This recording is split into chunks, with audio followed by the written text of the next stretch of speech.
Bem-vindo a mais um vídeo do canal do Espectador Rabugento. Canal esse que pretende abordar tudo que envolve a cultura pop. No vídeo de hoje, a crítica da segunda temporada de The Boys. Eu vou começar a crítica dessa segunda temporada, na verdade, falando um pouco sobre o final da primeira. Porque o final da primeira temporada, ele foi muito bombástico. Ele foi aquele final que não deu fôlego pra gente respirar. Com isso acabou afetando algo muito importante na segunda temporada. Porque o que aconteceu? Diferente da primeira temporada, onde a gente teve os 8 episódios liberados de uma vez, a segunda ela teve os 4 primeiros episódios liberados e depois os 4 últimos eles seriam liberados semanalmente. E isso pode ter escondido um pouco um grande problema que essa temporada tinha. Porque, como eu disse, a primeira temporada ela acabou muito frenética. Então é óbvio que essa segunda temporada teria que começar muito mais lenta, sendo praticamente um episódio de transição. Então, obviamente, o primeiro episódio, apesar de ter um início incrível com o Black Noir, foi um começo de temporada bem lento, bem de transição. Até nem parecia a série The Boys, apesar de ter algumas características da série, parecia até ser outra série. Eu sei que esse episódio, principalmente o primeiro, era muito importante para construir e estabelecer o cenário pós-primeira temporada, mas isso acabou tirando um problema. Porque não foi só o primeiro episódio que teve essa característica. Eu diria que dos 4 primeiros, só o quarto ele realmente engrenou de vez. Os 3 primeiros tiveram uma característica muito lenta, muito parada. Eles não pareciam que não estavam engrenando muito bem a série. E isso fazendo esse ser o grande primeiro problema da série. A demora para poder engrenar. Isso é um problema quando a gente só tem 8 episódios. E principalmente quando esses episódios não são jogados tudo de uma vez. Porque a primeira temporada, é óbvio que ela tinha muitos problemas. É óbvio que ela era um pouco arrastada em vários momentos. Mas já que você via tudo de uma vez, muitos pequenos problemas que a temporada tinha, ela acabava sendo escondida no meio de 8 episódios. Quando você vai vendo semanalmente, você tem muito mais tempo para refletir sobre aquilo e pensar sobre aqueles problemas. Então, quando esse começo não foi tão bom, aquilo ficou me incomodando um pouco. Até porque, vale lembrar, a série tem 8 episódios. Então, quando 3 já demora para engrenar, já não ficam tão bons, acaba que é quase metade da temporada. Eu também achei que essa temporada, diferente da primeira, demorou muito para demonstrar qual é a cara que eles queriam dar, o que eles realmente queriam apresentar pra gente. Eles queriam mostrar o relacionamento dos personagens, ele queria desenvolver mais a sede e as coisas. Porque, por exemplo, no primeiro episódio a gente é apresentado ao líder da Vogue, e ele só vai ter importância nos últimos episódios, mostrando que, na minha opinião, os roteiristas no começo, eles deram uma patinada um pouco também em saber para que lado eles iam. Demorou um pouco para eles levarem e no fim eles até eles conseguiram fazer um caminho que deu muito certo, porque o fim da temporada é muito boa. Outro problema que eu senti nessa temporada foi porque eles introduziram novos personagens. Isso nunca é ruim. Quanto mais personagem, mais a gente consegue explorar esse universo e mais a gente consegue conhecer pontos que a gente não tinha visto antes. O grande problema nesse caso é, alguns personagens que estão presentes desde o começo da primeira temporada, nessa aqui acabaram sendo jogados um pouco de lado e mostrando que não tinham tanta importância de estar aqui até quase o final. Por exemplo, na primeira temporada o grupo era dividido entre os garotos, os The Boys, e os 7, que são os heróis.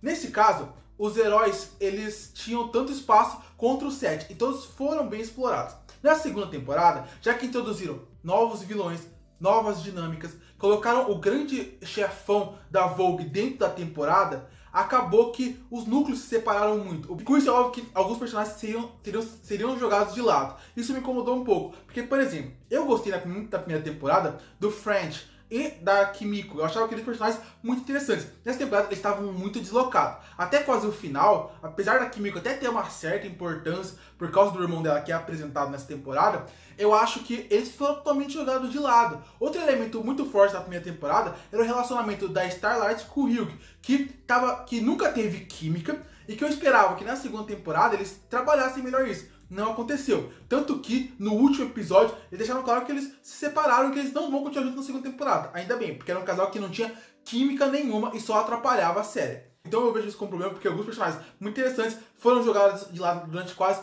toda a temporada. Mas se por um lado essa divisão de vários núcleos foi ruim, porque alguns personagens perderam um pouco de espaço. Por outro, a série ganhou um elemento muito interessante, que foi o desenvolvimento dos personagens. Porque é o seguinte, na primeira temporada, a missão deles era mostrar pra gente como os dois lados tinham os seus pontos positivos e negativos. Nesse segundo, a missão era explorar esses dois lados e todos os personagens que estão nele, transformando todos em mais humanos. Tanto que uma das principais temáticas dessa temporada é paternidade. Tanto pelo lado das novos personagens, como a Tempestade que foi apresentada, passando pelo filho do Homelander, passando pelo próprio Butcher, passando pelo próprio Homelander. Uma das principais temáticas da temporada é paternidade. Vamos demonstrar como que todos eles sofreram e que todos, de certa forma, principalmente o Homelander e o Butcher, eles têm uma origem parecida de como a falta de afeto da família afetou nas características que eles foram no futuro. E isso é muito legal e fez a gente conhecer muito mais de vários personagens. Principalmente do Butcher, que na primeira temporada ele parecia ser alguém que só era vingativo, e nessa parecia que ele era um cara muito mais humano. Outro elemento que eu gostei muito dessa segunda temporada foi o elemento de introduzir mais o povo dentro da série. Apesar do povo ter uma certa importância na primeira temporada, para poder mostrar como os heróis eles são queridos naquele mundo, eu achava que eles estavam, ao mesmo tempo, muito afastados do que era a realidade. Nunca mostrava alguém que era contra ou algo assim. Nessa segunda temporada, eles introduziram as redes sociais dentro da série, junto com a Tempestade, onde dava uma outra visão, como os heróis eram vistos por pessoas que não gostavam dele. Sem contar que, por causa da Tempestade, principalmente o Homelander, que era o mais amado de todos, por uma boa parte da temporada, teve um povo sendo negativo com ele. Eu achei isso muito positivo, porque é uma nova visão que é muito importante ver como o povo vê os heróis e como a mídia trata eles, tanto da forma negativa como da forma positiva. E, inclusive, isso foi muito positivo para a série, para poder colocar uma nova crítica dentro da temporada, dentro desse universo, que seria o mundo dos humanos e como eles são vistos. Isso foi feito tanto por essa parte da Tempestade, como num outro elemento que foi apresentado, que foi o do Profundo dentro da sua igreja. Ele fez algo muito ruim na primeira temporada e ele foi jogado à margem da sociedade dos heróis.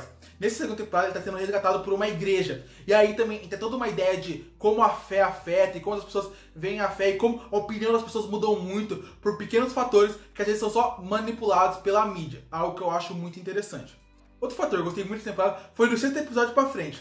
Porque nos últimos 3 episódios, que é o sexto, sétimo e oitavo, foi quando a série realmente engrenou e entregou tudo que tinha que entregar. Parece que os 5 primeiros eles já estavam apresentando coisa, não estavam dando muita história. No 6, 7 e 8, eles entregaram tudo. Tanto que o final da temporada é incrível e você termina querendo já ver a próxima temporada, porque é muito impactante o final da temporada. Então eu gostei como, nesses últimos episódios, eles conseguiram expandir muito o universo, introduzindo muito mais sobre o composto V, mostrando muito mais o que pode acontecer no futuro, principalmente com uma temática muito interessante que eles podem abordar, que é o lado político desse universo, como que os políticos, fora dos que criaram os heróis, querem usar eles, algo que pode ser muito interessante. Então foi um fator que eu gostei muito. No fim, a segunda temporada de The Boys, ela demora muito para engrenar, mas quando ela engrena, ela te entrega algo muito satisfatório. Parece que valeu a pena aquela demora do começo para chegar onde a gente chegou no final da temporada, e por isso eu fico muito empolgado já para a terceira temporada. E por isso, e por tudo que eu já falei no vídeo, eu fecho a segunda temporada de The Boys com uma nota 7,5. Muito obrigado por ter assistido o vídeo até aqui. Curte, compartilha com os amigos, se inscreve no canal. O link para minhas redes sociais estarão aqui embaixo, caso você tenha interesse em me seguir. O link para as redes sociais do canal estará aqui embaixo, caso você queira seguir as redes sociais do canal. Eu também vou deixar um link para o blog Escutador Rabugento aqui embaixo, caso você queira ver os meus textos escritos. Inclusive, a minha crítica escrita de The Boys estará aqui embaixo, tanto da primeira como da segunda temporada. E aí, o que você achou da segunda temporada? Você concorda com a minha nota? Você não concorda? Deixa a sua nota e sua opinião sobre a segunda temporada aqui embaixo. E eu volto no próximo vídeo.